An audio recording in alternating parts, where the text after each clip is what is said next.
नमस्कार, स्वागत है आपका हमारे YouTube चैनल दिल से दिल तक में। और मैं हूं सुरभि पांडे और आज लेकर के आई हूं एक खास एपिसोड। आज का पूरा एपिसोड मजदूर भाइयों को समर्पित है और मेरी एक खुद की लिखी हुई कविता है, हमें तो बस चलते जाना है।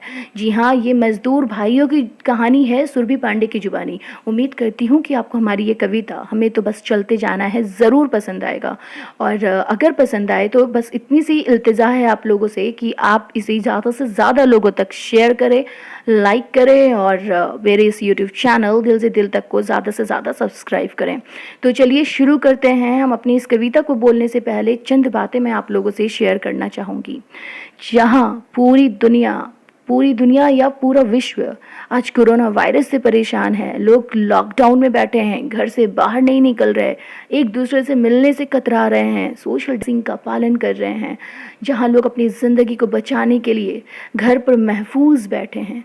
दूसरी तरफ इन मज़दूर भाइयों को अगर देखें तो इनकी ज़िंदगी को देखकर बहुत अफसोस होता है कि ये किस तरह से अपने घर पहुंचने के लिए जी जान लगा दिए हैं।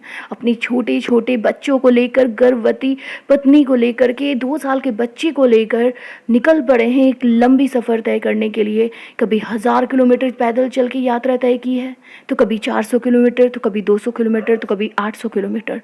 और ये नहीं कि इनकी यात्रा उनकी उतनी ही अच्छी है, उतना ही आसान है, ऐसा बिल्कुल भी नहीं है।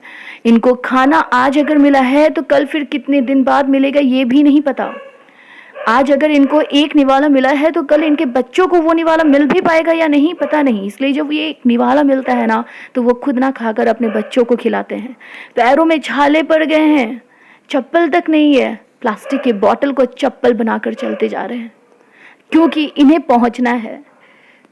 बस उस कविता के जरिए मैंने एक मजदूर के दर्द को, एक मजदूर भाई क्या कह रहे हैं, अपने जज्बात को, अपने दर्द को किस तरह से बयां करने की कोशिश कर रहे हैं, बस मैंने इस कविता के जरिए उसे उतारने की कोशिश की है।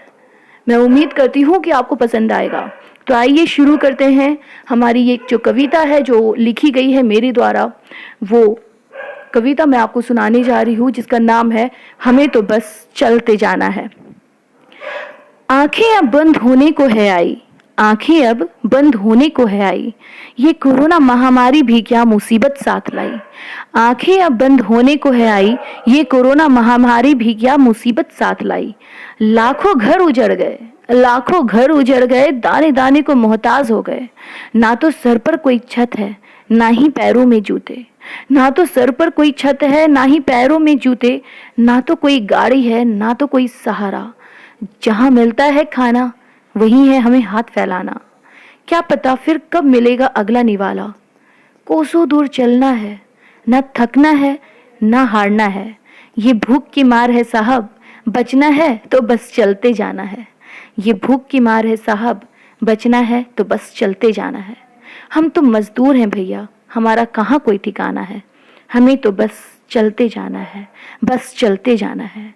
उंगलियों में छाले पड़े हैं, धूप भी सर पर खड़ी है। उंगलियों में छाले पड़े हैं, धूप भी सर पर खड़ी है। पैसों की बात ना करो साहब, जेब तो खाली पड़ी है। हम तो मजबूर हैं भैया, हमारा कहाँ कोई ठिकाना है। बुखार से तप रहा शरीर है, मन भी अब सबका धीर है। निकाल दिया सेठ ने काम से, लूट गया सारा कारोबार है। इस कोरोना में बाबू लूट लिया हमारा घर संसार है। इस कोरोना ने बाबू लूट लिया घर संसार है। ये वक्त भी बहुत बुरा है, ये वक्त बहुत बुरा है, ये भी निकल जाएगा। ये वक्त बहुत बुरा है, ये भी निकल जाएगा। पर बाबू अफसोस तो इस बात का है कि तब तक हमारा दम टूट जाएगा। राशन कार्ड भी बस सिर्फ एक बहाना है। हम मजदूरों का भाई कहाँ कोई आशियाना है।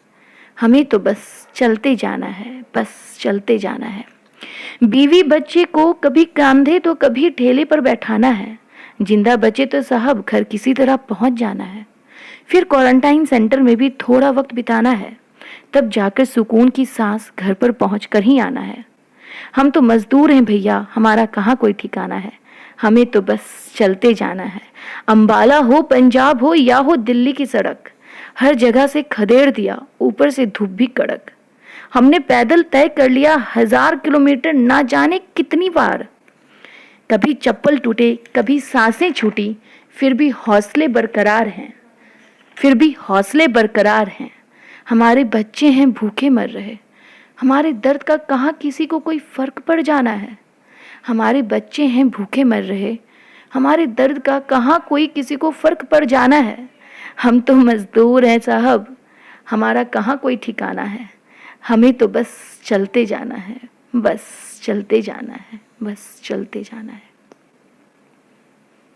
उम्मीद करती हूँ आपको हमारी ये कविता ज़रूर पसंद आई। कहना चाहूँगी कि जिस तरह से मज़दूर भाई परेशान हो रहे हैं, उन्हें खाना नहीं मिल रहा है वक्त पे, तो बस एक छोटी सी गुजारिश है कि कहीं भी मज़दूर भाई आपको दिखे तो अगर आप अपने घर का 2 रोटी भी अगर आप मज़दूर भाइयों को दे सकते हैं तो बेशक आपका कुछ नहीं जाएगा, आपका कुछ भी नहीं घटेगा, पर उस 2 रोटी से किसी मज़दूर भाई की जान बच जाएगी, उनकी भूख से जान नहीं जाएगी।